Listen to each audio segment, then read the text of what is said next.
Any form of tyranny is on a timer. It's gonna collapse at one point. When a whistleblower comes out and says, I've worked for this false guru, let me tell you all about it. And through the internet, fantastically, we're able to know this. So these are the demagogues being cast to the ground. And that is a tremendously painful experience. But we need that because we gave them our light. We gave them our power. We gave them our innocence. The true teacher, as I said, doesn't teach you anything. He makes you wonder why you need teaching from him. He's going to address the fact that you're in servitude. He may lose you as a pupil at that point because, like you say, they don't want to change. Or he may actually, in a few cases, like 2 out of 10, really get people seriously thinking. It's like, yeah, I see what you're talking about. I've got 2 arms. I've got a brain. What am I doing? So now, see, the whole problem goes back to the youth. All of these things we're talking about mostly are things of acculturation to the lie. Steiner, Krishnamurti, others, Reggio. There's a Reggio system for teaching kids in school, and there's other ones. The whole principle there is to get the child to be so autonomous, before their age of 5, that none of this has to be like explained with a pneumatic drill. You don't have to draw pictures because the child has already got it. It's instantaneous. It's spontaneous. For instance, one of the things that they do in the Steiner schools is they make sure that the children spend most of the time out of doors, in the playground, walking in the forest, or what they have the lots, where they grow shit. And they make sure that they're there with the shovels. And what they're doing, and they even have, later on, they have these climbing frames that they make the kids really actively climb on, and very thin beams, like you have to walk on. And all these tests and trials for what? The agility of the body. Because they know that you're not, teaching this is useless. You've got to have the child know its feet, know its balance, know its poise, fall, hurt, and get up again, know how to deal with that pain. Equilibrium, movement is part of consciousness, because the standard people know correctly that consciousness is not just of the brain, it's of the whole body. In fact, very much so. And therefore, you can't just put a child in this charioteer box of a chair and a wooden table and a fixed position in the school. Just think how incredible that is. It's so charioteer-like. They want to move you, get out there and tumble and do your exercises, because they say that when the child knows the limitations of its own body, it's massively transformed intellectually and spiritually because of this. By engaging the body and knowing its pitfalls and its weaknesses and strengths, this is essential. And this is what's been left out in our armored culture, where the body, because of Christian theology, is considered something negative, something vile, something evil. Remember that quote from Alvin Boyd Kuhn? Yeah. And there's dozens and dozens of quotes from that man that point this out. This pratique of self-mortification, this cult of asceticism. Well, we don't just have it in the churches. We don't just have it with a bunch of yogis on the banks of the Ganges. We are doing the same thing in a different way here with our body armoring, and the interjection of that authoritarian mindset. So my focus has always been, there is an authority out there is governmentality out there, there is secret societies out there, and they're all pathological. But what good is it uninstalling them if the authoritarianism that they represent and the hierarchicalness that they represent and the rigidity that they represent, you've interjected or embodied? Your cells, the meridians of your body. I mean, you know everything what I'm talking about, because you have to deal with this on a daily basis when you're teaching the stiff necks that come in. They want to be Aikido masters now. Yeah. Right. Okay. Is that the installed version? The one-click version? Yeah. Or is it the life fucking study version? Yeah. Where you're moving to mastery. Oh, right?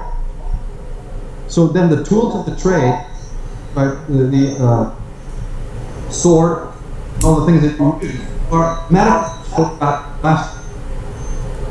They are metaphors, and what you're bringing up with the way the Steiner schools and these other schools are teaching children, it is based on a martial art principle. It's based on the fact that interacting with the physical body and the physical world around you, and learning balance and learning timing and learning flexibility and proper application of strength, refining techniques. These aren't really about the techniques. They're not really about the balance. They're not really about that. They're about learning these lessons in life. And really, that's my job. That's my job, is to try to tell these kids, you see how you fell today? You see how that guy took you down and there was no resistance from you whatsoever? That's a lesson that you're going to have to carry through life, that you're going to have to develop that ability to see that coming in and how to rebalance yourself and reposition yourself when that storm hits.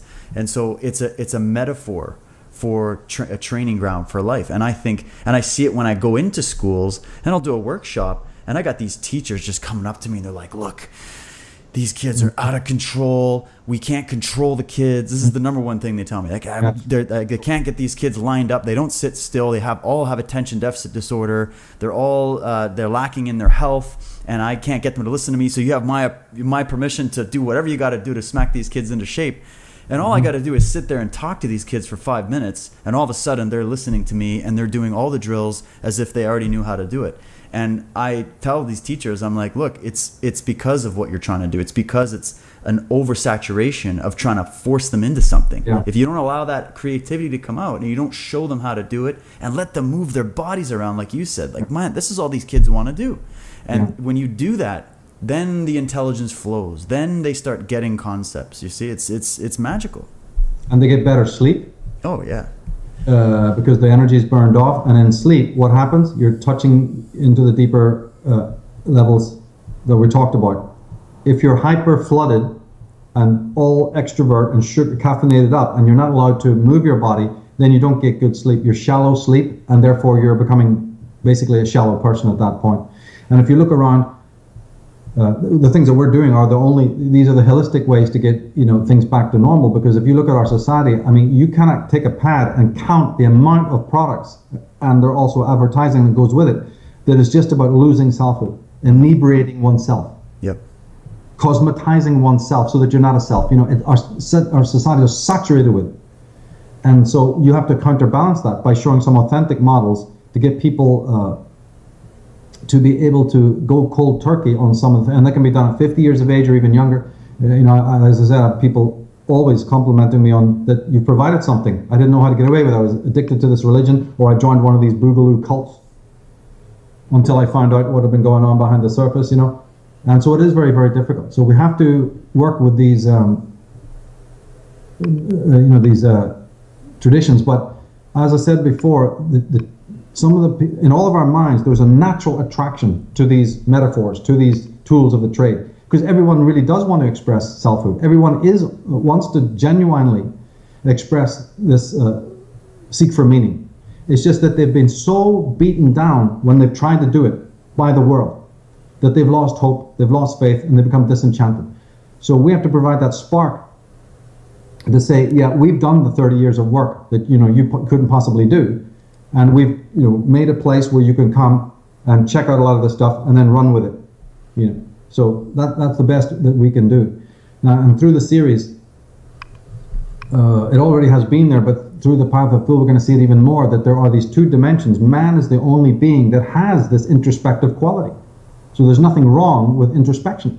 No animal has it. No stone or brick, nothing in the cosmos has it. They have spirit, but it's in an unconscious manifestation. And that's where it needs to be. Man is what is known as philosophically transcendent. That doesn't mean anything spiritual. It just means that man is the being who can think about thought. Man is the being who has an interior cognition and a landscape, as well as being, an inhabitant of the outward land.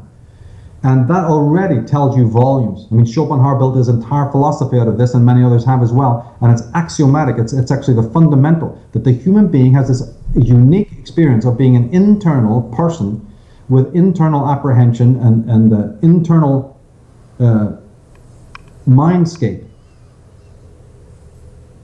And he's also cognizant, aware of this external landscape. Now, what does that tell us? This is where the rest of the Path of the Fool is going to lead in a way. I'm trying to unpack that, and whether or not our internal landscape just becomes a simple mirror of what's out there, or whether we're bringing from the deeper core something that's going to affect the outside.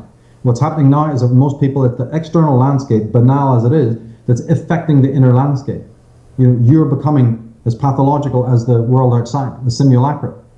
Instead, what the true man does, the man of imagination, he's bringing out from within himself something that's rare and unique, and then bringing it to the world to help shape the world. This is what was key about Hegel's theories. That's what Schelling and so many other philosophers, this is what they were really talking about the power of doing that.